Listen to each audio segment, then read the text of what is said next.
Salve, salve, nação rubro-negra, muito bom dia, sejam todos muito bem-vindos ao canal Marquinhos Fla Assunção. Nós estamos chegando na manhã dessa sexta-feira para deixar você muito bem informado e também atualizado de tudo que está acontecendo no rubro-negro mais querido do Brasil e do mundo, o Clube de Regatas do Flamengo. Bom, antes da gente começar com o giro de notícias do Flamengo, eu pediria a você, rubro-negro, que ainda não é inscrito no canal, que você se inscreva, que deixe o like, que compartilhe os conteúdos nas redes sociais e que também você ative o sininho das notificações para que o YouTube possa notificá-lo de tudo que tiver acontecendo de novidade no nosso canal. Dito isso, vamos às notícias do Mengão, porque aqui não tem enrolação. Bom, depois da derrota para o Juventude, na última quarta-feira, o elenco rubro-negro desembarcou ontem, na quinta-feira de madrugada, no Rio de Janeiro, e ganhou folga. Os treinamentos voltam a acontecer hoje, pela manhã, no CT Nildo Urubu, onde será iniciada a preparação para a partida diante do Cruzeiro no próximo domingo, às 18h30, no Maracanã. O Flamengo fará 4 dos seus próximos 6 jogos dentro do Maracanã, se não vejamos. Dia 30 de junho, domingo, Flamengo e Cruzeiro no Maracanã. Dia 3 de julho, quarta-feira, Atlético Mineiro e Flamengo no Arena Galo Cego, em Belo Horizonte. Dia 6 de julho, Flamengo e Cuiabá no Maracanã. Dia 10 de julho, Flamengo e Fortaleza no Maracanã. Dia 17 de julho, Internacional e Flamengo. O local ainda vai ser definido. E dia 20 de julho, Flamengo e Criciúma no Maracanã. Então, tá aí os próximos 6 jogos do Flamengo. 4 são no Maracanã e 2 fora contra Atlético Mineiro e Internacional. Temos tudo para fazer uma bela campanha e disparar na liderança do campeonato. O que era previsível e esperado aconteceu na 12ª rodada diante do Juventude por parte do Flamengo. O time rubro-negro nitidamente sentiu o desgaste do número de jogos com intervalo mínimos de 66 horas, o que gerou um time diante do Juventude esgotado e sem poder de reação. Para melhor dizendo, que foram 3 jogos em 6 dias. O Flamengo jogou quinta-feira contra o Bahia, domingo contra o Fluminense e quarta-feira, depois de uma viagem, contra o Juventude. O bom foi que a rodada ajudou e os resultados deixaram o rubro-negro ainda na primeira colocação do brasileiro. Menos mal, né, galera? Bom, pura coincidência, porém, estando perto de completar 1 ano de Flamengo, o goleiro Rossi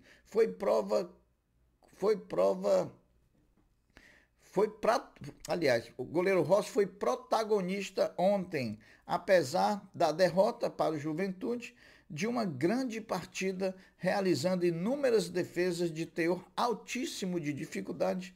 Parabéns ao goleiro Rossi, que no início de sua caminhada no Flamengo foi muito questionado, muito contestado pela torcida do Flamengo. Palmas para o Rossi, né? Que está passando muita confiança a todos os torcedores do Flamengo. O Flamengo definiu ontem, segunda-feira, o empréstimo do atacante Peterson, de 20 anos, para o Estrela Amadora de Portugal. O vínculo do jovem atacante com a equipe portuguesa é válido até o final da temporada. E após o período de cessão, os europeus têm a opção de comprar 60% dos direitos econômicos do atleta por 750 mil euros, ou 4,4 milhões de reais. Outro que o Flamengo já troca documentos com o Corinthians e que deve ser anunciado nos próximos dias é o goleiro Hugo Souza, contrato de empréstimo com opção de compra até o final da temporada. O impasse que está atrasando o anúncio da negociação é o valor final da opção de compra a ser exercido pelo Corinthians, caso tenha interesse no concurso do goleiro Hugo Souza. O Conselho Deliberativo do Flamengo está convocado para, na próxima segunda-feira, dia 1º de julho, deliberar sobre os mantos sagrados que serão usados os mantos sagrados 1, 2 e 3, que serão usados pelo Flamengo na temporada de 2025, que certamente serão os mantos que serão usados no Super Mundial de Clubes a ser realizado nos Estados Unidos no próximo ano. O Flamengo, mesmo com a construção de seu estádio próprio, tem a intenção de manter a realização dos clássicos com os rivais cariocas no Maracanã. A preocupação do rubro-negro recai sobre a possibilidade de ter vandalismo, atos de vandalismo no novo estádio do Flamengo em jogos contra os rivais.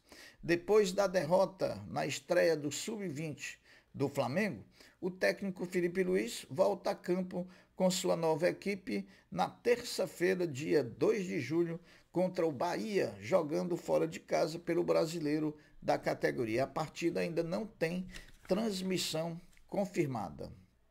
Meus amigos, definida pela Comissão de Arbitragem da CBF, a equipe que trabalhará na partida entre Flamengo e Cruzeiro, domingo, 18h30, no Maracanã.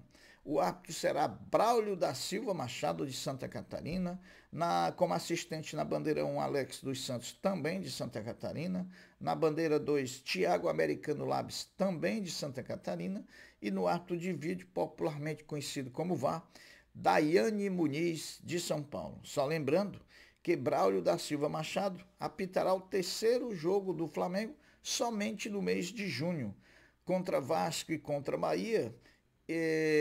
Foi Braulio Machado que apitou. No VAR, a Daiane Muniz foi o VAR contra o Atlético Paranaense, que anulou aquele gol do Gabigol e nos tirou 2 pontos diante do Atlético Paranaense.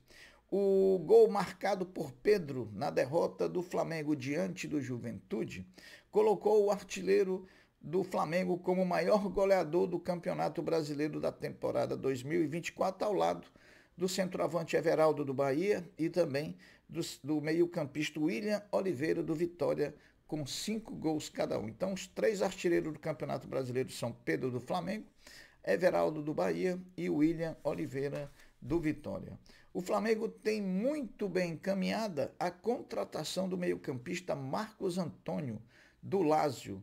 Detalhes que estão sendo negociados retardam o anúncio da contratação. Conheça agora algumas das características principais do atleta que está possivelmente chegando ao Flamengo. É um meia de 24 anos, pintou como uma joia nas categorias de base do Atlético Paranaense, tanto que foi negociado muito cedo para a Europa. Sempre foi figurinha carimbada nas convocações para as divisões de base da seleção brasileira. O atleta tem 1,68 m, tem o estilo de jogo que se assemelha muito ao da principal contratação do Flamengo para a temporada, Nicolás de la Cruz, e ele é também conhecido como motorzinho do time. Toques de primeira, deslocamentos, aproximação constante, inversões e visão de jogo. Essas são as características de Marcos Antônio, que pode estar pintando aí no Megão. Meus amigos, ontem no canal Fala João, do jornalista João Guilherme, o João Guilherme recebeu em entrevista o presidente do Flamengo, Rodolfo Landim, e nós vamos trazer a seguir os principais pontos da entrevista concedida pelo presidente do Flamengo ao jornalista João Guilherme. Terreno e leilão, abre aspas para o Landim. O Landim confirmou que o Flamengo teve o poder de convencimento para fazer entender à prefeitura do ganho para a cidade do Rio de Janeiro de um estádio do Flamengo na área ali do terreno do gasômetro. Pagamento do terreno, confirmou, e aí os antes agora vão morrer, né? Vão morrer mesmo. Pagamento do terreno, Landim confirmou que o pagamento do terreno no leilão sairá do caixa do Flamengo.